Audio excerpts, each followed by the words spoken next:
Hello everyone, I'm back. So, pag-usapan natin tong Lulo family, no? And the tragedy or the case of Lulo. And kung nakikita natin ngayon, kumari niya, kumpare nila, kaibigan, ang gumawa sa kanila ng ganyan. No? Malaking lesson learned na rin ito sa ating lahat na talagang hindi magkumpiyansa. Alam niyo everyone, ako ay isang taong napakakumpiyansa.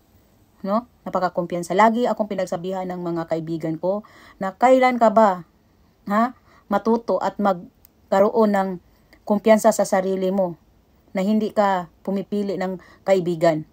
Ilang beses ka nang tinatraidor sa mga kaibigan mong mga walang kwenta. Baka isang araw, malalaman na lang namin na tinulak ka nila dun sa may train or tinulak ka nila sa hagdanan or tinulak ka nila sa bangin. Yan ang sinasabi ng mga mabubuti kong kaibigan sa akin.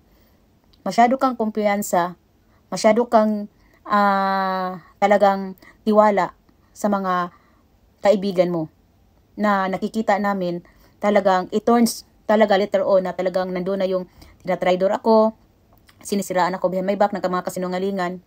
Wala namang katotohanan at wala din namang maniwala sa kanila dahil I'm very publicly naman talaga dito. Nakikita naman yung buhay ko and from my mouth talagang sinasabi ko dito kung anong totoo sa akin at wala din naman ako inargabyado na alam ko na mayroon akong inargabyado, inaapakan at sinasaktan ibang tao. Wala naman.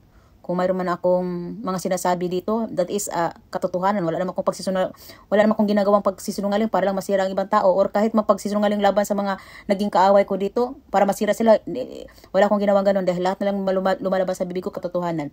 So, ito lang talaga, itong sitwasyon ni Ma'am Lulu, no? At yung asawa niya, talagang masasabi ko talaga everyone na mayroon talagang justice. Mayroon talagang hustisya. Ang tao ay sagrado. Talaga, ang tao ay sagrado. Kung hindi mo man ma-achieve ang hustisya ngayon, talagang times will come talaga, lalabas talaga kung ano ang totoo. No? Tingnan natin, ha? Tingnan natin lahat. Pinatay siya dahil yung kumari niya may utang sa kanilang 13 million. Nag-hire na ng 100,000 na gunman para tirahin tong kumari niya. Di ba? Saan ang isip, saan ang utak? Ang utang pwedeng bayaran. No need to commit a crime. No? Dahil sa totoo lang, walang masama na magtagumpay at walang kasamaan na magsusolve ng problema. Yan lang talaga, no? Kahit man siguro, kung ano pa ang mangyari sa atin, kahit ano pa kalaki ang problema, isipin, hindi din kasi minsan everyone, ang mga tao din kasi everyone na may inggit na kumakapit sa dugo doon sa kanilang kaibigan.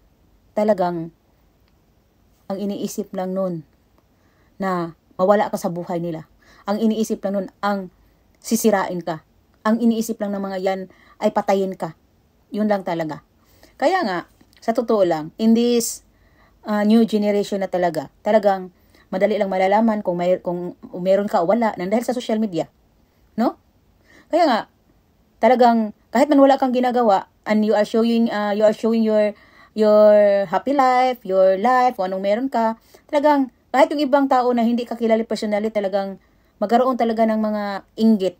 Ang inggit talaga ay talagang or inis. Dahil lalo na sa mga taong bitter talaga as in. Okay lang sa mga tao na totally hindi ka kilala, mas masakit at talagang not accepted talaga yung mga taong malapit sa iyo at kilala ka at gawan ka ng hindi maganda. 'Di ba?